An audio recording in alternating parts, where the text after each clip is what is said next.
नमस्कार मंडळी, मी ज्योती. आज काय झालं ना, म्हणजे किचन बदललं. अगोदरचं किचन थोडं मोठं होतं, आताचं किचन थोडंसं छोटं आहे. पण काय झालं ना, किचन बदलल्यामुळं 15 ते 20 दिवस झाले रेसिपी पण झाली नाही आणि त्यात पुन्हा गावालासुद्धा मी गेले होते. बघा मंडळी, हे माझं नवीन किचन आहे आणि थोडंसं छोटं आहे. काही सामान लावायचं आहे, काही सामान लावायचं बाकी आहे. आणि हा किचन वटा आहे. थोडं थोडं करून एक एक सामान लावते आता.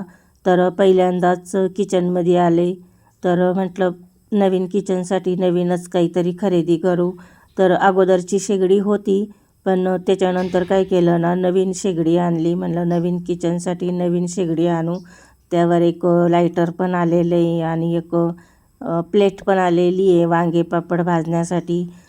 शेगडी मांडून घेतली आणि त्यानंतर आहे ना, मी ऑनलाईन मिक्सरसुद्धा मागवलं. म्हणजे मी आहे ना, ऑनलाईन आत्तापर्यंत काहीच खरेदी केली नव्हती, पण पहिल्यांदाच हा एक मिक्सर मागवला मी. आणि त्यानंतर आहे ना, हे एक स्टँड मागवलं. जे माठ ठेवायचं स्टँड असतं ना, ते मला खूप आवडलं, त्यामुळं ते ऑनलाईन ऑर्डर केलं. आणि त्याच्यामध्ये एक प्लेट पण असते, जे माठाचं पाणी आपलं गळतं ना, पाणी खाली सांडत नाही, त्याच्यात जमा होतं. आणि हा जो माठ आहे ना, हा माठ मी मार्केटमधनं विकतच आणलेला आहे नवीन. नवीन किचनसाठी बघा, स्टँड आणलं, मिक्सर आणला, माठसुद्धा आणला, शेगडी पण नवीनच आणली. ही शेगडी मी मार्केटमधनं जाऊनच आणली. आता आज मला स्वयंपाक करायचा, अगोदर काय करते, शेगडीची पूजा करून घेते जरा हळद कुंकू लावून.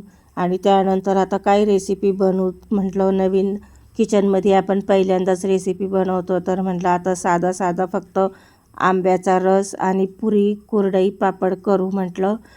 आंबे अगोदर धुवून घेतले मी. मला कसं आहे ना, मिक्सरमधलं आमरस आवडत नाही, त्यामुळं हाताने केलेलाच मला आवडतो.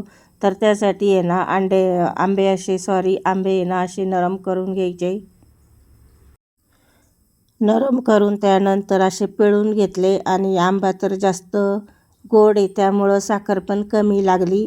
आणि कसं असतं ना, मिक्सरमध्ये ज्या आमरसाच्या गाठी असतात त्या फुटून जातात मिक्सरला फिरवलं पण मला आहे ना, अशा गाठी आवडतात, त्यामुळं मी काय करते, हातानेच करते. आणि थोडंसं रवीने त्याला हे करून घेते, हटून घेते. त्यानंतर आहे ना, आता आमरस पण तयार झाला. आणि पुरीसाठी पीठ मळून घेतलं.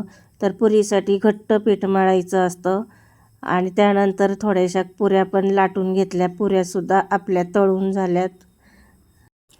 तुरीच्या डाळीची एक फिक्की खिचडीसुद्धा करून घेतली आणि थोडीशी भेंडीसुद्धा करून घेतली. आणि ही जी कुरडई आपण घरीच तयार केली, पापडसुद्धा घरीच तयार केले. व्हिडिओ आवडल्यास लाईक करणे.